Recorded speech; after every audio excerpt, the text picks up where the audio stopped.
대장동 위례신도시 개발 비리를 수사해온 검찰이 경기도 성남시 백현동 개발 특혜 의혹과 관련해 무려 40여 곳을 대상으로 대대적인 압수수색에 나섰습니다. 이런 가운데 이재명 민주당 대표는 오는 10일 2차 조사를 받으러 검찰에 출석한다고 밝혔습니다. 취재기자 연결합니다. 나혜인 기자.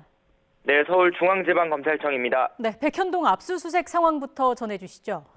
네, 오늘 압수수색 영장 집행에 나선 건 서울중앙지검 반부패 수사 1부입니다. 대장동 위례신도시 특혜 수사를 담당하는 곳인데요. 경기도 성남시 백현동 개발 사업과 관련해 오늘 오전부터 무려 40여 곳을 대상으로 대대적인 압수수색을 벌이고 있습니다. 다른 부서 지원을 받아 투입된 인원만 전체 180명이 넘습니다. 오늘 압수수색 대상에는 성남시청과 성남도시개발공사, 백현동 사업에 참여했던 부동산 개발회사 아시아 디벨로퍼 부국증권 등이 포함됐습니다. 또 앞서 경찰에서 알선 수재 혐의가 있다고 결론낸 김인섭 전 한국하우징기술 대표와 아시아 디벨로퍼 대표 정모 씨의 주거지 등에서도 검찰이 현재 관련 자료를 확보하고 있습니다.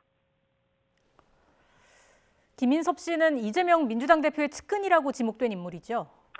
네, 백현동 특혜 의혹은 과거 이재명 대표의 선거대책 본부장을 지냈던 김인섭 씨가 부동산 개발회사 아시아 디벨로퍼에 영입된 뒤 성남시에서 한 번에 4단계를 건너뛰는 용도 변경 허가를 받았다는 게 핵심입니다.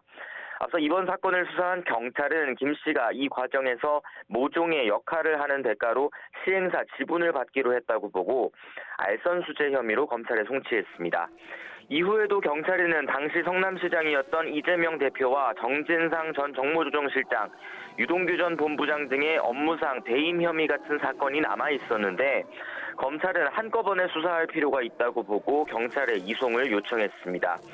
일단 이재명 대표는 지난해 대선을 앞두고 백현동 용도 변경이 국토교통부 요청에 따른 것이었다고 밝혔다가 허위사실 공표 혐의로 현재 1심 재판을 받고 있습니다.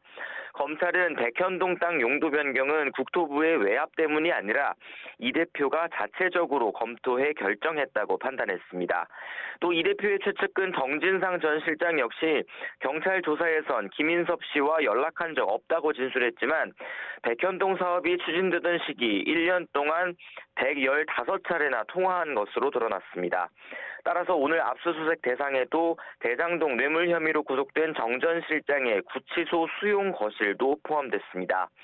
검찰 관계자는 이미 경찰에서 1차 수사를 거쳐 관련자들이 입건됐고 감사원의 수사 의뢰나 추가 고발도 있어 필요한 범위에서 압수수색 영장을 발부받았다고 설명했습니다. 앞서 성남시청에서 제출받은 기초 자료를 바탕으로 압수수색 영장에는 배임과 알선 수재 등의 혐의를 적시했습니다.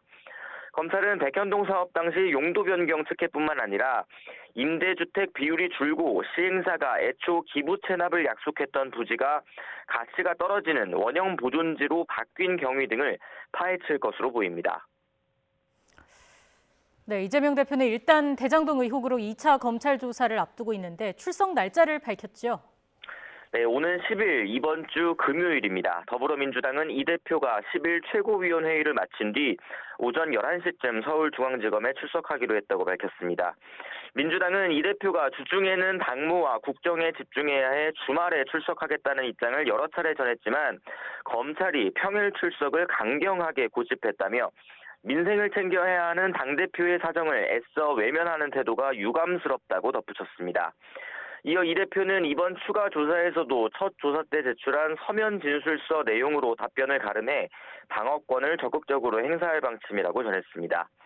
이에 대해 검찰은 첫 조사 때와 마찬가지로 조사할 양이 많아서 이 대표에게 오전 9시 반 출석을 요청했다며 신경전을 이어갔습니다. 지금까지 서울중앙지검에서 전해드렸습니다.